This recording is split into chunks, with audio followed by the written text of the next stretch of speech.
दोस्तों, पिछले एपिसोड में हमने देखा कि किस प्रकार हम अपने कम्युनिकेशन को और अच्छा बना सकते हैं। आओ इस बार इस बात को अगले स्तर पर देखते हैं। चित्रों का वर्णन किस प्रकार हमारे विचारों को स्पष्ट कर सकता है और उसको निखार दे सकता है। आओ देखते हैं। बोलने के लिए सही वाक्य चाहिए और वाक्य तब मिलते हैं जब हम कोई अनुभव लेते हैं और उसके बारे में सोचते हैं। अदिति और तश्वी ने भी वर्णन का यही खेल खेला था। तुझे वहाँ पे 9 लड़के नहीं दिख रहे हैं? अरे यहाँ पर इसमें तो 2 पतेली भी दिख रही है और पीछे मुझे बहुत सारे पेड़ भी दिख रहे हैं। अरे इसमें तो कितनी सारी सूखी लकड़ियाँ भी दिख रही है और पीछे 2 बाल्टी भी दिख रही है ना। अरे इसमें तो कई लोग देखना ऐसे वैसे इधर उधर ही देख रहे हैं। सारे लोग पतेली के आसपास ही खड़े हैं। अब देखते हैं दूसरी बारी में ये लोग कैसे खेलते हैं। अरे अरे अरे ये तो देख, सब बच्चे पतीले के सामने ही देख रहे हैं। अरे नहीं देख, 2 उधर उसकी साइड भी देख रहे हैं, वहाँ पे नहीं देख रहे। हाँ, और इसमें तो 3 लड़कों के पास लकड़ियाँ भी है। हाँ, और एक लड़का हाथ में थाली लेके कुछ डाल भी रहा है पतीली में। और उनके कपड़े के रंग भी अलग अलग हैं और उनकी हेयर स्टाइल भी कैसी अलग अलग है देखना। हाँ, वो लोग देखना सभी पतीली के आसपास खड़े ही हैं, कोई बैठा नहीं है। तो वो लोग के पैर दर्द नहीं हो रहे होंगे? हो रहा होगा। वो लोग देखना पतीली में कुछ खाना जैसा बना रहे हैं, वो लकड़ी के साथ बना रहे होंगे। हमको मम्मी घर पे बना के देती है ना। हाँ, वो भी है। अवलोकन करके उन्होंने सही शब्दों का तो चयन किया ही, उसके साथ साथ उन्होंने कल्पनाएं भी जोड़ी। उन्होंने चित्र को स्पष्ट रूप से देखते हुए उनमें दिखाए गए लोगों के हाव भाव का भी वर्णन किया। इससे हमें समझ आता है कि जब चित्र का वर्णन करते हैं तब न सिर्फ उस चित्र को एक समग्र तौर पे देखना चाहिए, लेकिन उसको बारीकी से निरीक्षण करते हुए उसमें दिखाए गए हुए लोगों को और वहां पर दिखाई गई चीज वस्तुओं के अलग अलग पहलू पर भी हमें बोलना चाहिए। इस तस्वीर के देखो, इसके बारे में अब कौन बताएगा?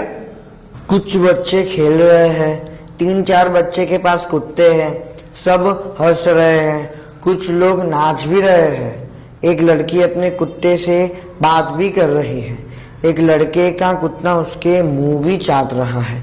यह सुबह का दृश्य है और शायद वसंत ऋतु का दिन भी है। यह चित्र बहुत सुंदर है। तो यह था जेनिल का वर्णन। अब आइए सुनते हैं वैभवी क्या कहती है इस चित्र के बारे में।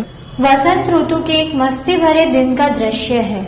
खुले मैदान में खेल रहे बच्चे बड़े आनंदित दिखाई पड़ते हैं। कहीं कूद रहा है तो कोई नाच रहा है तो कोई अपने प्यारे पिल्ले के साथ खेल रहा है। एक लड़की अपने दोस्त कुत्ते को कोई खुशी वाली बात बता रही है।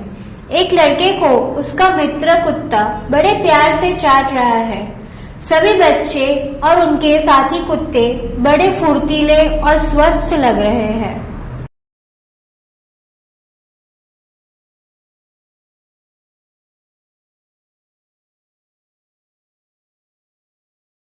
तो बताओ कौन सा वर्णन सही है?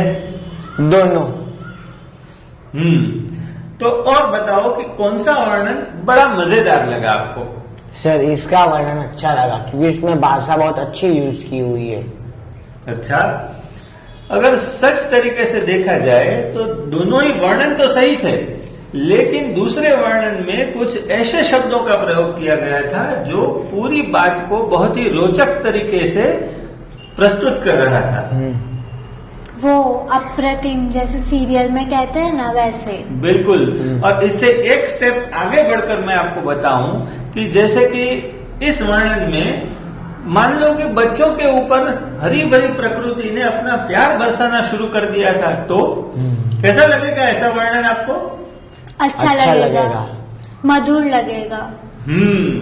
तो बात यह है कि जब हम उपमा वाले शब्द यूज करते हैं, अलंकार का इस्तेमाल करते हैं, तब भाषा की वाक्य रचना को 4 चांद लग जाते हैं। और इसी कारण से ऐसे वर्णन हम सबको बहुत ही सुनने में पसंद आते हैं। सही है ना? Yes sir. अच्छा वर्णन करने के लिए हमें चाहिए बारीक अवलोकन, सही शब्द, मधुर और वर्णनात्मक भाषा। तो देखा, जैसे जैसे हम किसी चित्र को बहुत ही बारीकी से उसका निरीक्षण करते हैं, तब उसके अलग अलग पहलू हमारे सामने उठकर निकल आते हैं। और जब इसका वर्णन करने में हम सही शब्दों का चयन करें, अपनी भाषा का, उसकी मधुरता का सही तरीके से उपयोग करें, तो धीरे धीरे हमारी भाषा निखर आती है।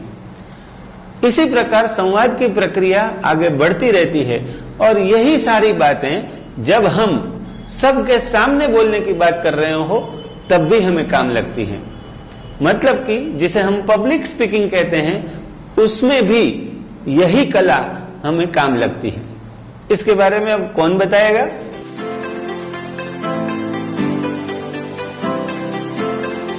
यह दृश्य गांव के एक व्यस्त दिन का है। हर कोई कुछ न कुछ उपयोगी काम कर रहा है। कोई सब्जी खरीद रहा है, तो कोई सब्जी को बेली पर से उतार रहा है, तो कोई सब्जी पका रहा है। कहीं सफाई चल रही है, तो कहीं पानी भरा जा रहा है। लगता है सुबह का समय है, क्योंकि 2 जगह पर 2 लड़कियों को उनकी मम्मी स्कूल के लिए तैयार कर रही है। अच्छी धूप वाला दिन है। गांव में सुंदर हरियाली दिख रही है। इस गांव में बिल्लियां, मुर्गियां और गाय से तो लोगों का दोस्ताना लगता है, किंतु कौवे से लोग परेशान नजर आते हैं। इस तस्वीर में हर घर की कहानी वैसे तो अलग है और वैसे एक है।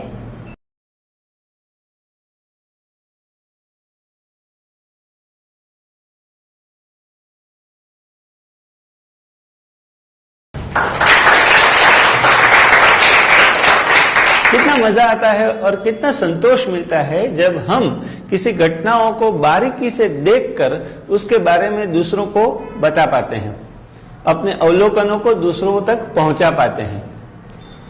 यह संवाद की कला है। जितना प्रयत्न करते जाएंगे उतनी ही निखरती जाएगी। लेकिन हाँ, अपनी बात को दूसरों के पास मनवाना, यह एक अलग ही कला है। संवाद सीखने की इसी श्रृंखला में अगली बार मिलते हैं ऐसे ही एपिसोड के साथ। तब तक के लिए बाय बाय। Quiz time. अच्छा वर्णन करने के लिए आज कौन सी 3 बातों के बारे में आपने जाना?